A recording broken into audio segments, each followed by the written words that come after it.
여러분들 수학 좋아하세요?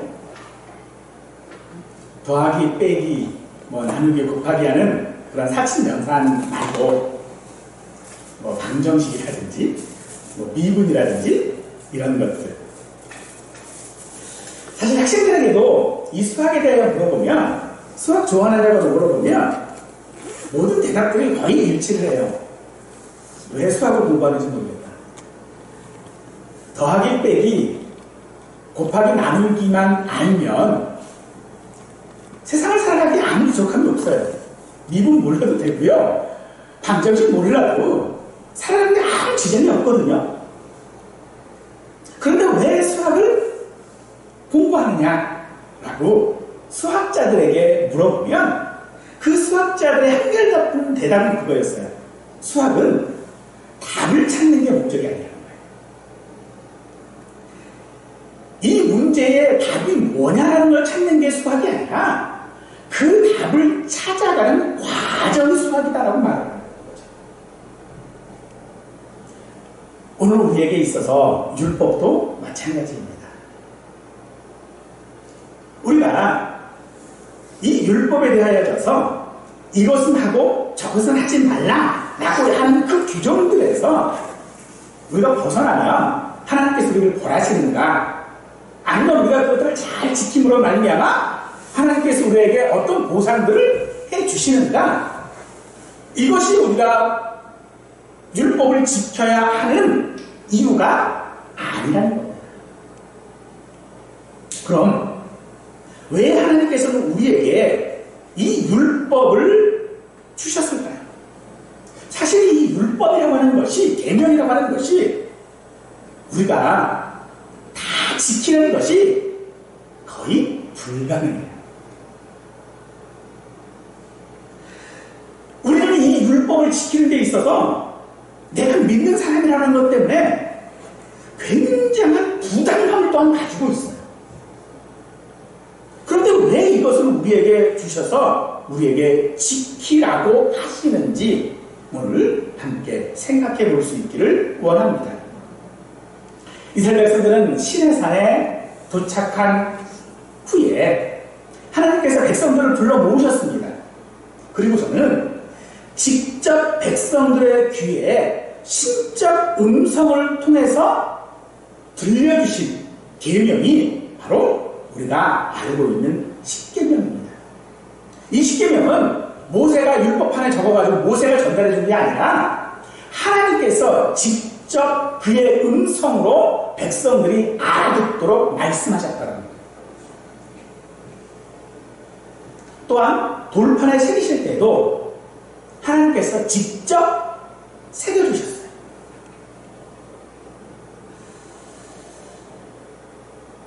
이 십계명은 하나님에 대한 4가지, 그리고 사람에 대한 6가지로 구성되어져 있는데, 첫째 계명은 그 어떤 것도 하나님을 대신할 수 없다라고 하는 그런 선언으로부터 시작하여 질투라고 하는 단어를 통하여 우리에게 우상을 섬기지 말라라고 하셨고, 하나님의 이름을 만명되게 부르지 말라라고 하시면서 또한 안식일을 준수하라라고 하셨죠. 그 이후에 사람들에 관한 말씀으로 효도, 살인, 간음, 도둑질, 거짓말, 탐욕에 대한 말씀을 주셨습니다. 계명, 율법, 법, 이런 것들은 보통 어떤 한 공동체가 질서를 유지하기 위하여 만들어지는 것입니다. 그런데 하나님께서 가장 중요하다고 말씀하시는 이 십계명은 공동체의 질서 유지를 위하여 주신 게 아니에요. 이 계명에는 나라고 하신 하나님께서 너라고 지칭하는 이스라엘 사람들 개개인 한 사람 한 사람들에게 하신 말씀이라는 겁니다. 전체에게 하신 말씀이 아니었어요. 모두를 모아놓고 말씀하시긴 하셨지만 그것이 너희라고 말씀하시지 아니하고 너라고 말씀하신다. 이 계명이 왜 필요한가? 왜 하나님께서 이런 계명을 주셨는가? 라고 한다면 그것은 그 이스라엘 백성들의 신분이 종이라고 하는 신분에서 자유인이 되었기 때문일 것입니다. 따라서 그들의 신분의 변화는 그에 결맞는 행동들이 따라야 하는 것인데 그 행동이 무엇인지를 말씀하고 있는 것이겠죠. 또 그들이 왜 하나님을 경외해야 하는지에 대하여서도 말씀하고 있는 것입니다. 하나님은 백성들에게 직접 음성으로 10가지의 계명을 말씀하시면서 백성들이 이 계명을 지킬 것을 기대하고 계시죠. 오늘 우리에게 선포되어지는 말씀, 오늘 우리가 늘 듣는 하나님의 말씀 또한도 마찬가지입니다. 하나님께서 율법을 그들의 귀에 직접 들려주시면서 그들이 지킬 것을 기대하신 것처럼 오늘 저와 여러분들에게 말씀하시는 하나님의 말씀 또한도 우리가 그 말씀을 그저 듣기를 원하시는 것이 아닙니다.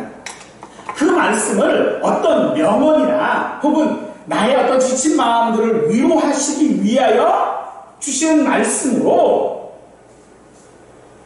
듣기를 원하시는 것이 아니라 그 말씀을 지키기를 원하셔서 주시는 것이라는 것이죠.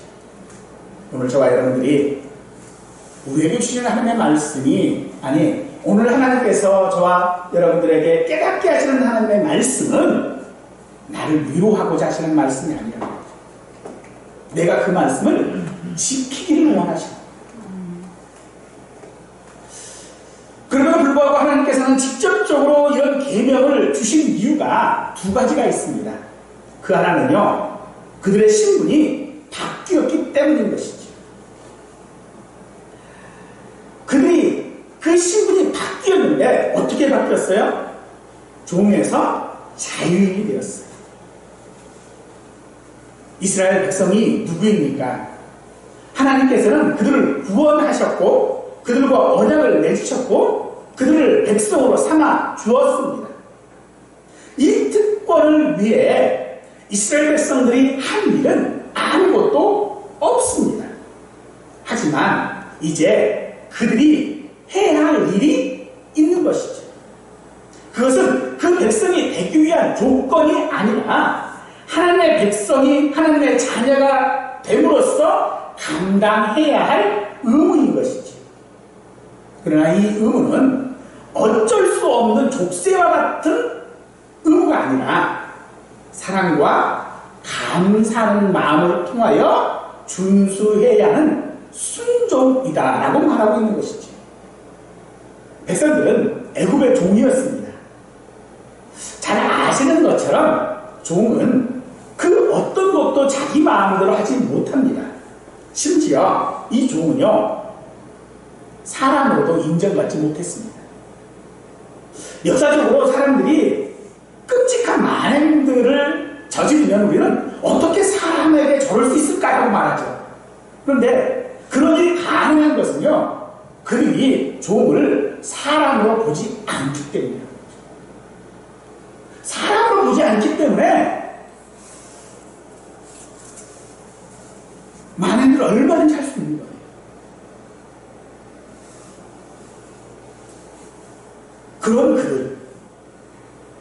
그런 그들이 바로 종이었죠.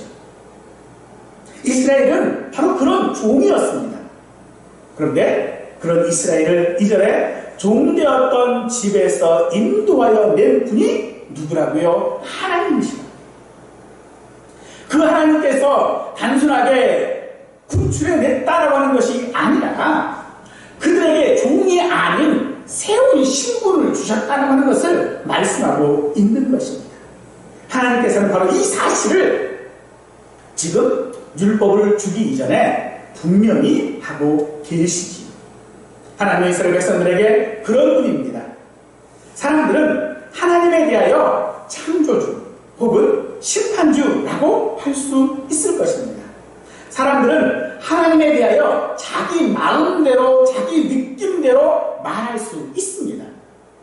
그러나 여기 이 시내산까지 인도하심을 받은 이스라엘 백성들에게 하나님은 애굽 땅 종되었던 집에서 구원하신 분이어야 한다는 것입니다. 세상 사람들은 하나님에 대하여 이렇군 저렇군 다 말할 수 있습니다. 그러나 우리에게는 하나님은 세상 사람이 말하는 하나님이 아니라 하나님이 말씀하시는 하나님이어야 한다는 것이죠. 저와 우리에게 하나님은 어떤 하나님이십니까? 가끔 드라마 같은 데서 보면 악인이 있는데 그 악인에게 충성한 사람을 보게 되죠.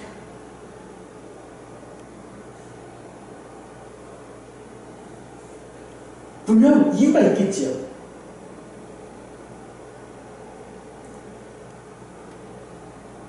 누구에게 충성하느냐가 내가 누구인지를 결정하게 되어지는 것입니다.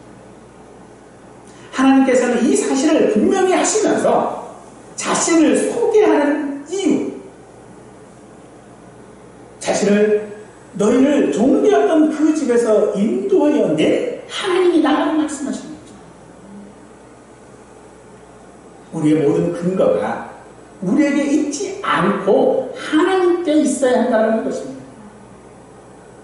왜 그래야 합니까?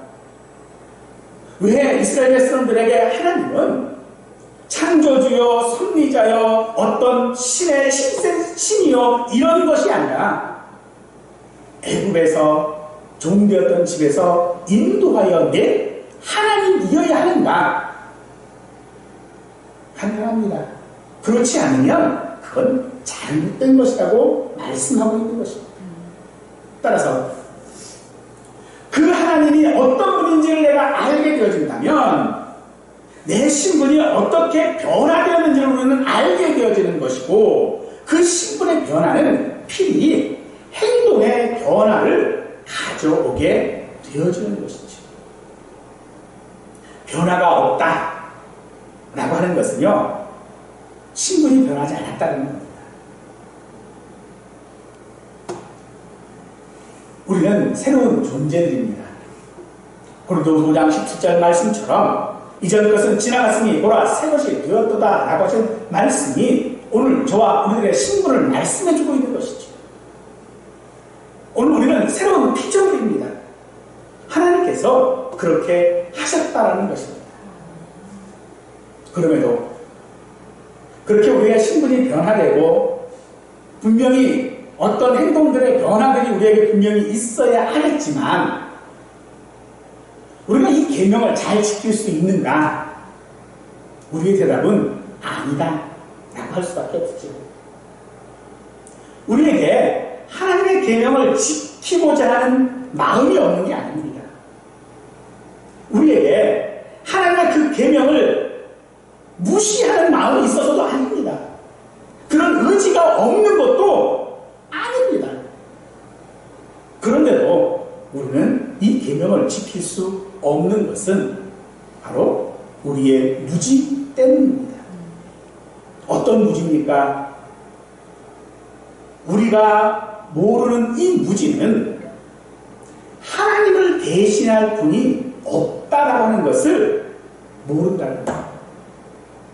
우리는요, 우리 주변에 있는 것들로 인하여져서 하나님을 대신할 수 있는 무엇이 있는 것처럼 생각합니다. 하나님을 대신할 수 있는 무엇이 있기 때문에 우리의 행동의 변화들이 생기지 않는 것이라는 거죠. 그러면 하나님께서는 이 사실에 대하여져서 우리에게 설명하시고 우리에게 설득하시고 하는 그런 과정들을 걸쳐야 하는데 하나님은 그러시지 않습니다. 하나님은요 그냥 선언하십니다. 나는 내 하나님이다. 그냥 선언하셔요. 왜 그렇게 하십니까? 우리가 이해할 수 없다고 하나님이 없는 것이 아닙니다. 우리가 보지 못한다고 하나님이 없는 것이 아닙니다. 그래서 하나님께서 직접 신적 음성을 통해 자신을 나타내시면서 우리에게 다른 것에 종이 되지 말라라고 말씀하시는 것이겠죠. 우리를 위해는 어떤 것도 만들지 말아야 합니다. 하나님을 대신하고자 하는 그 어떤 것들은요, 오히려 우리를 얽매이게 되고 우리를 그의 종으로 만드는 것입니다. 하나님께서는 우리를 구원하시는 것에 어떤 조건도 없는 것과 같이 우리도 하나님을 섬김에 있어서 계명을 지킴에 있어서 조건을 만들지 말라라고 말씀하시는 것입니다. 우리가 조건을 만든다면요, 오히려 그것은 하나님을 미워하는 것이 되어지는 것입니다. 그래서 하나님은요, 질투라고 하십니다. 참 이상한 표현이죠. 하나님과는 어울리지 않는 표현인 것 같습니다. 그런데 하나님께서는 스스로를 질투하는 하나님이라고 하고 계시지. 현대 사회에서 이 질투라고 하는 단어는 부정적입니다. 다른 사람이 가진 무언가를 시기하고 탐내는 마음을 가리키는 것으로서 비이성적인 행동이나 정당하지 못한 분노와 연결되어지는 것으로 우리는 생각합니다. 그런데 그런 부정적인 의미를 가지고 있는 이 질투라고 하는 단어를 하나님은 자기 자신을 소개하는데 사용하고 있다는 것이죠. 과연 그게 가능한 일인가? 이 하나님의 질투는요, 하나님의 백성에 대한 애굽에서 종되었던 그 집에서 인도하여 낸 그 백성에 대한 하나님의 사랑을 반영하고 있는 것입니다. 자신의 사랑의 대상인 백성들이 다른 것으로 인하여져서 더럽히는 것을 허용하지 않겠다라고 하는 그런 의미라는 것이죠. 이 질투라고 하는 이 단어는 우리가 가지고 있는 이 죄악된 시선으로 바라보는 그런 질투와는 다른 의미를 가지고 있는 것입니다. 흔히 사람들은 십계명에 대하여 한 가지라고 말합니다. 이런 이 계명이 개별적인 것들이 아니라 하나라고 하는 그런 의미겠지. 여러분들, 나무에는요, 여러 가지가 있습니다. 그런데 뿌리는 하나지요. 바로 그 말입니다.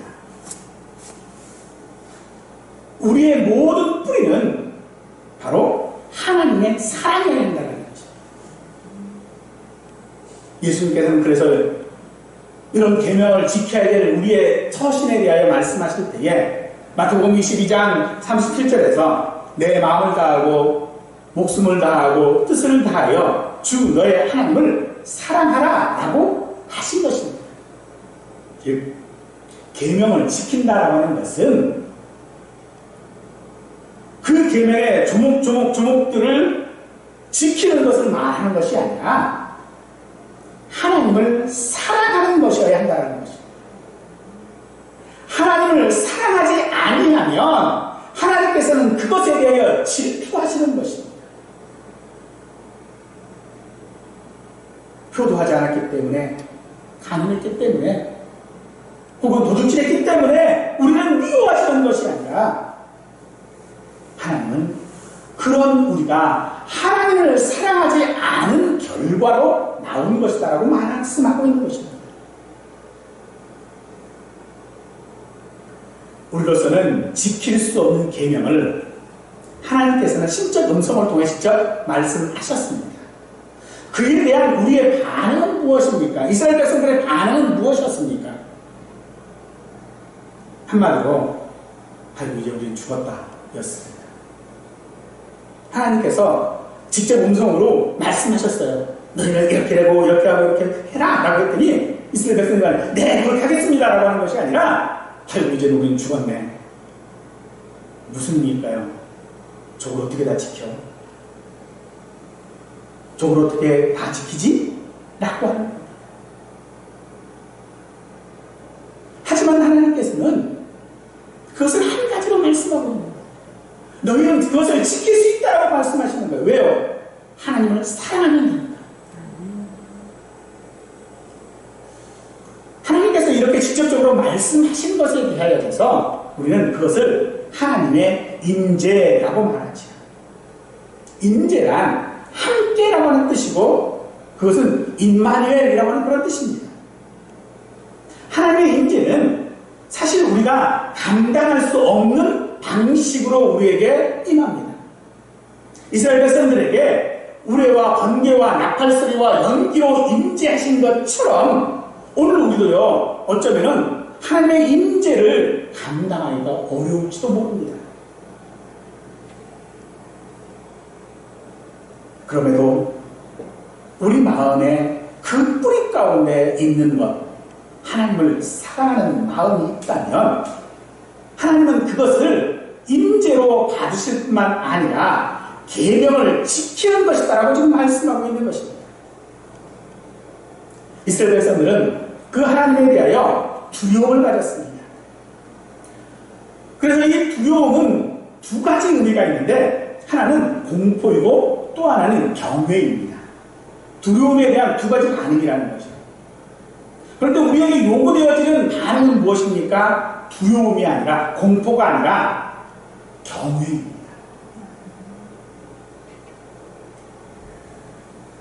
감각적인 감정적인 두려움이 아니라 의지적인 두려움이어야 한다는 것입니다. 공포는 경외는 공포에 사로잡혀서 벌벌 떠는 것들이 아니고 그러고 나서 내가 아무것도 하지 못하는 것이 아니라 경외는 그 두려움은 바로 계명을 지키는 것으로 나타나야 한다라고 하는 것이죠. 그런데 왜 이게 어려웠습니까? 사실 십계명을 여러분들 보시면요 처음부터 마지막 10개까지 하라는 말이 없어요. 다 하지 마예요. 이거 하지 마, 이거 하지 마, 이거 하지 마, 이거 하지 마.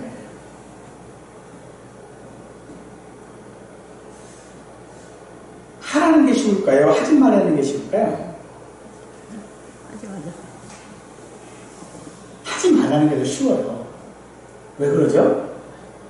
하지 말라는 것 빼고 다 할 수 있거든요. 근데 하라는 것만 있으면요, 그것만 해야 돼요. 딴 거 하면 안 되는 거예요. 근데 하지 말라고 있으면 그것만 안 하고 나머지 다 하면 돼요. 하나님께서는 그렇게 우리에게 계명을 주신 것입니다. 그러나 신약시대에 와서는 또 다른 의견들이 있었죠. 지금은 은혜의 시대 아니냐. 그러니 율법을 지킨다라고 하는 것은, 계명을 지킨다라고 하는 것은 그 은혜를 저버리는 것이다. 또한 예수 그리스도께서 이 땅에 오심으로 말미암아 율법은 이제 자동적으로 끝났다 라고 말합니다. 그런데 이 계명을 하나님께서 이스라엘 백성들에게 언제 주셨죠? 그들이 종으로 있을 그 땅에서 주신 것이 아니라 그들을 인도하여 신의 산에서 주신 것입니다. 그들의 신분이 변하기 전에 주신 것이 아니라 그들의 신분을 변화시키고 나서 주신 계명이라는 것입니다. 그리고 그 모든 계명들은 우리를 위한 것으로서 하나님의 사랑을 표현한 것이고 그의 자비를 나타내고 은혜로 주어진 것이다. 바로 이것이 계명을 주신 두 번째 이유일 것입니다. 우리는 이런 하나님의 계명을 주신 그 은혜가 뭐죠? 그 은혜는 바로 임재입니다. 함께 하시겠다라는 것입니다. 하나님께서 왜 우리와 함께 하십니까? 우리를 사랑하십니다. 요한일서 5장 2절과 3절 말씀입니다. 우리가 하나님을 사랑하고 그의 계명들을 지킬 때에 이로써 우리가 하나님의 자녀를 사랑하는 줄을 아느니라. 하나님을 사랑하는 것은 이것이니 우리가 그의 계명을 지키는 것이라. 그의 계명들은 무거운 것이 아니로다 라고 말하고 있습니다. 이건 뭡니까? 그저 사랑하라고 하는 것이 아니라 사랑이라는 말은 행동이라는 것입니다. 하나님을 사랑한다면 직접 말씀하신 그 계명을 마음을 다하여 순종해야 한다는 것입니다. 이로써 우리는 그 계명들을 지킴으로써 우리가 하나님을 사랑하고 있다라고 하는 것을 나타내는 것이죠. 하지만 바울은 그런 하나님의 계명을, 하나님의 법을 즐거워했지만 그 자신은 마음으로만 즐거워할 뿐 지키지 못한다라고 말하고 있습니다. 이 또한 우리의 솔직한 고백일 수도 있을 것입니다. 우리는 하나님을 사랑합니다. 우리는 예수를 믿습니다. 주님께서 우리에게 한량없는 은혜를 내려주실 것을 우리는 믿고 있습니다. 그러나 안타깝게도 우리 앞에 있는 세상의 것이 너무 커 보여요. 저것만 내가 가지면 당장 내가 행복해질 수 있을 것 같아요.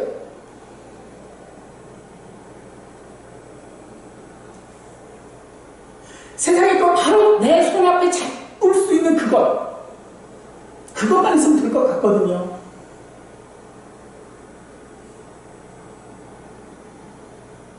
그런 우리의 모습에 하나님은 질투하신다라고 말씀하시는 것입니다. 우리는 그런 우리의 모습을요, 부끄러운 행동인 것을 알아야 합니다. 아담이 범죄한 후에 부끄럽게 여겼어요. 무엇을요? 자신의 벗은 것을. 오늘 우리가 하나님의 법을, 하나님을 즐거워하면서도 그게 마음뿐인 것은요, 당장 내 앞에 있는 것이 먹음직스럽고 보암직스럽고 내 모든 눈을 밝게 해줄 것 같고 마치 나를 하나님처럼 만들어줄 것 같거든요. 그러나 하나님은 그거 하지 말라고 말씀하십니다. 우리는 내 공로가 아닌 은혜로 구원을 받았습니다.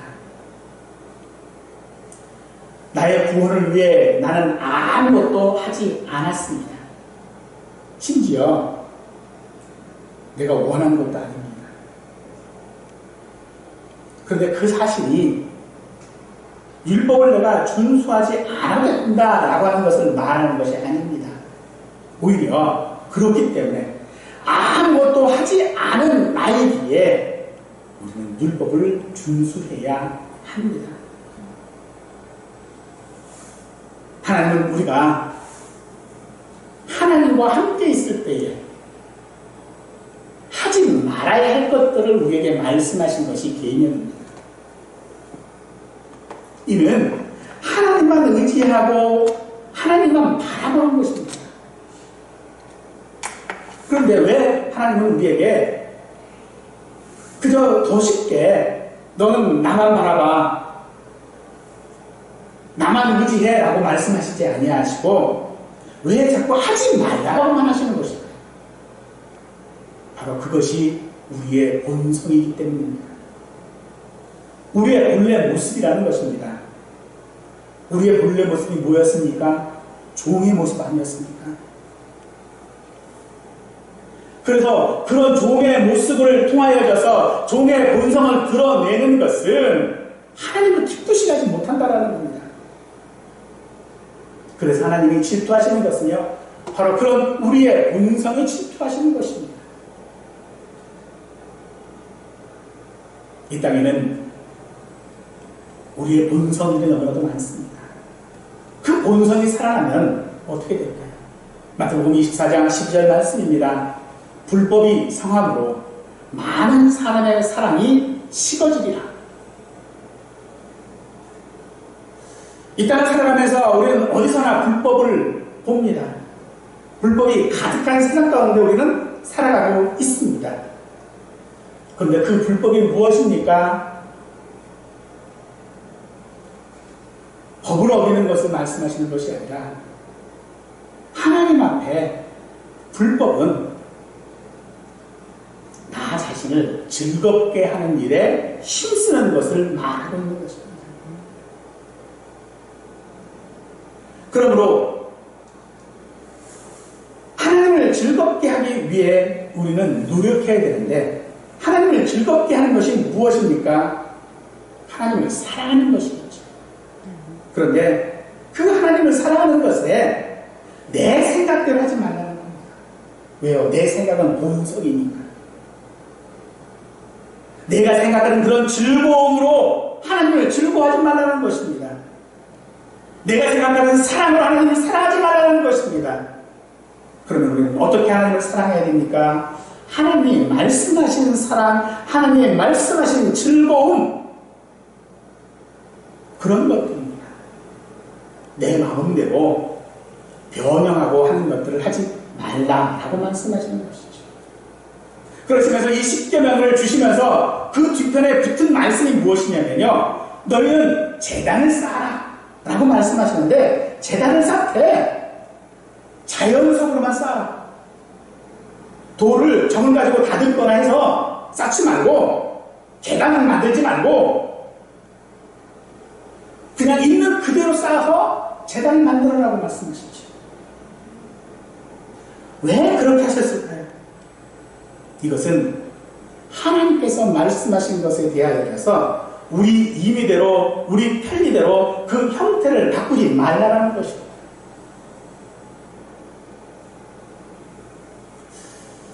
율법들, 우리는 오늘날 이 계명들에 대하여서 말할 때에 구약시대에 지켜야 할 계명이 있고 신약시대에 지켜야 할 계명들이 있고 라고 말해요. 시대에 따라서 말씀이 변해야 된다고 생각합니다. 그러나 그렇지 않습니다. 사람들이 살아가는 세상에는 사상법이라고 하는 것이 있죠. 법은 있으나 유명무실한 법들. 그 법을 지킨다고 해서 상 주지 않고요, 어긴다고 해서 권하지 않습니다. 우리는 그것들을 사장법이라고 얘기를 하죠. 십계명이 그런 것일까요? 아닙니다. 이건 하나님의 법입니다. 하나님께서 이 법을 폐시한 일이 없습니다. 비록 우리가 의대로 살아가는 성도이고 이 법을, 이 계명들을 온전히 지킬 만한 힘이 우리에게 없다고 해서 이 계명이 사라진 게 아니라는 겁니다. 하나님을 두려워하는 성도가 하나님을 경유하는 것과 같이 하나님을 사랑하고 그 은혜를 안다면 우리는 하나님의 법을 지킴으로써 하나님을 사랑한다고 하는 사실을 보여주어야 할 것입니다. 그런 우리의 모습을 통해 하나님을 기쁘시게 할 수 있습니다. 여러분 혹시 애교라고 하는 말 있죠. 또 재롱이라고 하는 말이 있어요. 이 두 가지가 뜻하는 한 가지가 있어요. 뭔지 아세요? 잘 못한다는 거예요. 아이고 저 재롱 봐라 그러죠? 그건 돌려 얘기하면 잘은 못하는데 그냥 하려고 노력하는 거예요. 애교요? 정당한 표현이 아니에요. 그런데 그걸 사랑으로 받는 거예요. 하나님께서 우리에게 요구하시는 율법의 준수, 바로 그런 모습. 우리가 그 계명들을요 완전하게 지켜라고 하는 건 말씀하시는 것이 아니에요. 어떻게 하면 하나님을 기쁘시게 보일까? 앞에서 애교 풀고 재롱 피우고 하라고 하는 말씀이 되어지는 것입니다. 왜 우리가 그렇게 해야 합니까? 세상에서 하나님의 말씀을 지키려고 힘쓰는 것은요, 하나님께서 임마누엘 내 삶의 가운데서 임재하시기 때문입니다. 그 결과가 아니라 하나님이 기뻐하시는 것은요, 그 과정을 지금 기뻐하신다는 것입니다. 하나님이 기뻐하시는 것은 우리가 하나님의 임재 가운데 하나님과 함께 있는 그 과정을 하나님은 기뻐하시는 줄 믿으시기 바랍니다. 그런 우리에게 하나님은 말씀하십니다. 나를 사랑하고 내 계명을 지키는 자에게는 내가 천대까지 은혜를 부신다라고 말씀하시는 이 하나님의 약속은 절대로 사장되지 않습니다. 사랑하는 성도 여러분, 이 말씀을 믿으시고 그 은혜로 살아가는 우리 모두가 되기를 간절히 축원하겠습니다.